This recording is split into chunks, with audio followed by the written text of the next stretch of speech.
अस्सलाम वालेकुम रहमतुल्लाहि व बरकातुहू। आप जब भी गुस्ल करें इन चार बातों का हमेशा ख्याल रखें, क्योंकि ये चार गलतियां ऐसी है कि अक्सर व बेशतर लोग करते हैं। और अगर ये गलतियां आप करते हैं तो आप पाक ही नहीं होते हैं, आप नापाक ही रहेंगे। जिंदगी भर क्यों ना आप नहाते रहें, लेकिन आप पाक नहीं होंगे। आप सोचिए कि अगर आप पाक नहीं होते हैं, ऐसी सूरत में अगर आप कुरान पढ़ रहे हैं, नमाज पढ़ रहे हैं, तो सवाब के बदले में आपको गुनाह हो रहा है।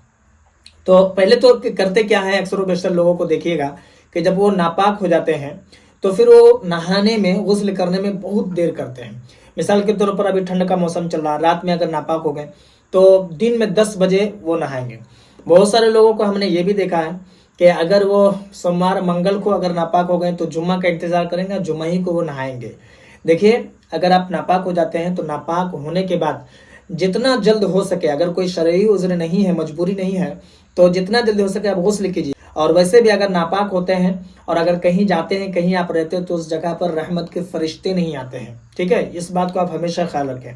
देखिए, पहली गलती लोग क्या करते हैं वो आप सुनिए। पहली गलती लोग करते क्या है कि जल्दी जल्दी नहाते हैं। याद रखिए, अगर आप जल्दी जल्दी गुस्ल कर रहे हैं, जल्दी जल्दी पानी डाल रहे हैं, और अगर इसकी वजह से आपके बदन का कोई हिस्सा सूखा रह जाता है, वो बाल बराबर ही क्यों ना हो, तो इससे आपका गुस्ल नहीं होगा। बात समझ में आ गई। दूसरी गलती लोग करते हैं कि बेपर्दा होकर के, यानी कि कोई पर्दे का ख्याल नहीं करते हैं, जहां पानी मिला बस वो नहा लिए। देखिए, इस्लाम में पर्दे की बड़ी अहमियत है।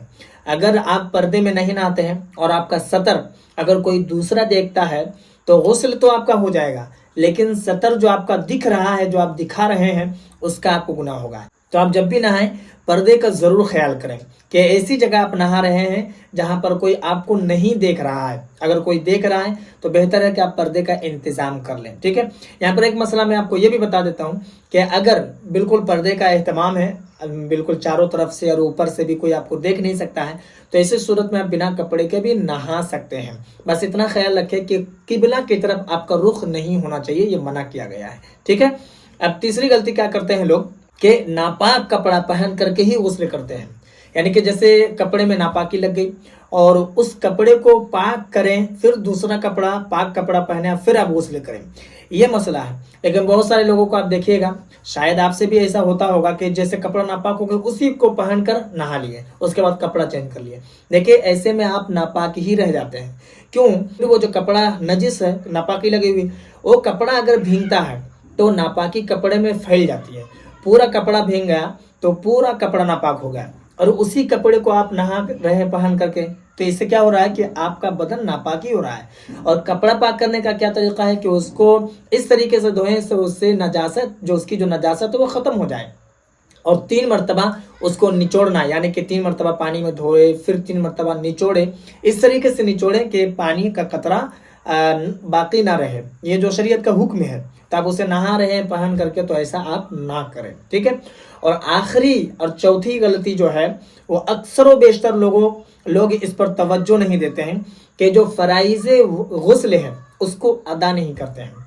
फराइज गुस्ल क्या है, जो कि आपको पता है कि मुंह में पानी लेकर कुली करना, इस तरीके से कुली करना कि गोशे गोशे तक पानी चला जाए। अगर आप रोजे से नहीं है, यानी कि रोजा नहीं रखे हैं, तो आप गरारा भी कर लेंगे। और नंबर 2 क्या है कि नाक में नरम हड्डी तक पानी चढ़ाना। और नंबर 3 क्या है कि पूरे बदन पर पानी बहाना, इस तरीके से बहाना कि बाल बराबर भी सूखा ना रह जाए। इसलिए शरीयत का हुक्म है कि आप जब भी गुस्ल करें तो इस तरीके से मले अपने बदन को, इस तरीके से पानी को लेकर इस तरीके से पूरा बदन अच्छे तरीके से मले, खास करके उन जगहों पर जहां पर पानी आसानी से नहीं पहुंचता है। ये शरीयत का हुक्म है। तो ये ऐसी 4 गलतियां हैं जो बहुत सारे लोग इस पर तवज्जो नहीं दे पाते हैं। देखिए, अगर किसी वजह से आप नापाक हो जाते हैं तो इन चारों चीज़ों को आप ज़रूर जहन में रखें और अच्छे तरीके से आप गुस्ल करें, ताकि आप पाक व साफ हो जाएं। पाकी अल्लाह तबारक व तआला को पसंद है और सफाई भी अल्लाह तबारक व तआला को पसंद है। मुझे उम्मीद है कि मेरी बात आपको समझ में आ गई होगी। अगर आपके मन में कोई सवाल या फिर कोई डाउट हो तो मुझे कमेंट पर ज़रूर बताएं, और इस वीडियो को जितना हो सके मुसलमानों में ज़रूर शेयर कर दें, ताकि जो लोग नहीं जानते हैं वो भी जान जाए। और अगर आप नए हैं चैनल पर तो चैनल को भी ज़रूर सब्सक्राइब कर लें।